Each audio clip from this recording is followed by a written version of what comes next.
Bonjour à tous, j'espère que vous allez bien. Donc aujourd'hui, j'ai choisi de vous montrer comment je cherche à réduire le désherbage dans la nouvelle parcelle que j'ai faite en avril pour mes tomates. En effet, lorsque j'ai fait le point sur mes tomates et que j'ai récolté mes fèves, je me suis aperçue à quel point ça n'allait pas être pratique de désherber régulièrement entre le grillage et les tomates.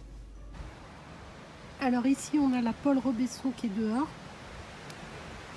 pendant la tempête. Elle n'a pas l'air d'être en peine. Je vois qu'il y a un courant qui pousse tout en bas là. Ça c'est laquelle? C'est la noire de Crimée. J'ai mis dehors aussi. Donc il y a des fleurs qui a l'air d'aller. Bon bah ça c'est la cœur de bœuf Jérusalem. Bon, je pense qu'elle souffre un peu avec le vent. Et puis ça c'est la Stupice. Bon, on voit qu'ils sont quand même beaucoup moins développés que ce qui est dans la serre. Alors, ce matin, on est le 12 mai, donc forcément l'herbe avait énormément poussé entre le grillage et ma parcelle, plus les fèves dont j'ai ramassé les fèves hier. Je me suis rendu compte qu'évidemment ça allait un peu polluer et gêner ma parcelle.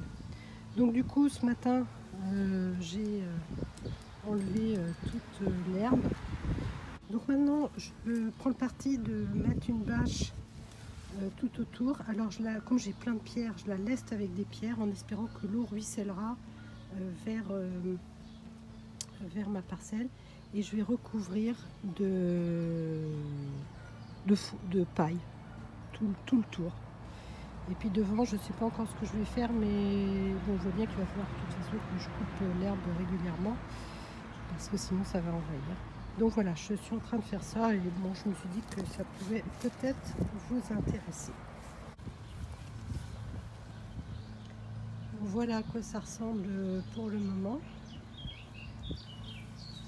Bon ben voilà, j'ai terminé. Donc désherbage, bâche plastique, cailloux dessus et de la paille, avec le chat qui est en train d'inspecter ce que j'ai fait. Bon. Ça va Luna, ça te plaît? Bon, ce matin on réfléchit à mettre une petite délimitation de cette parcelle pour limiter l'évacuation de la paille sur la pelouse. Et puis aussi pour que je puisse tailler plus facilement l'herbe au bord de la parcelle. Et je pense qu'on va continuer pour les myrtiller, parce qu'en fait on a notre tuyau d'arrosage qui court comme ça, et il ne faudrait pas qu'on passe la tondeuse ici et qu'on coupe le tuyau. Donc du coup il va falloir que je désherbe ici et que je protège avec du paillage, et puis à ce moment là on va installer ça, on va mettre des piquets. Voilà, donc je vous tiens au courant de l'évolution de cette parcelle. Bon, ça y est, j'ai commencé à désherber et donc maintenant on va décaisser un tout petit peu, et donc voilà, mon mari a préparé les piquets. Alors le principe qu'on a adopté, c'est de poser la planche. Donc on a des piquets, et donc mon mari a vu l'endroit où il va mettre les piquets et il a fait des pré-trous avec ça très certainement. Et puis là il a ses vis donc il va mettre. Et donc voilà, donc c'était juste pour vous montrer que les pré-trous étaient faits. Donc en fait on plante le petit piquet avec la masse, et puis après on visse. Voilà. Bon ben voilà, ça avance. Donc là on a déjà mis deux longueurs de 2,40 m chaque. donc il y a 4,80 m.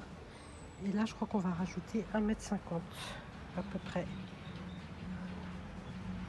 Et là, je pense que je vais mettre de la paille. Ça sera un nouvel air de jeu pour les merles. Ça va être joli. Voilà.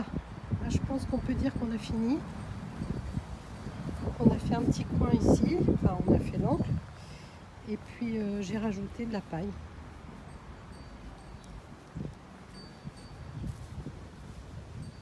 Voilà.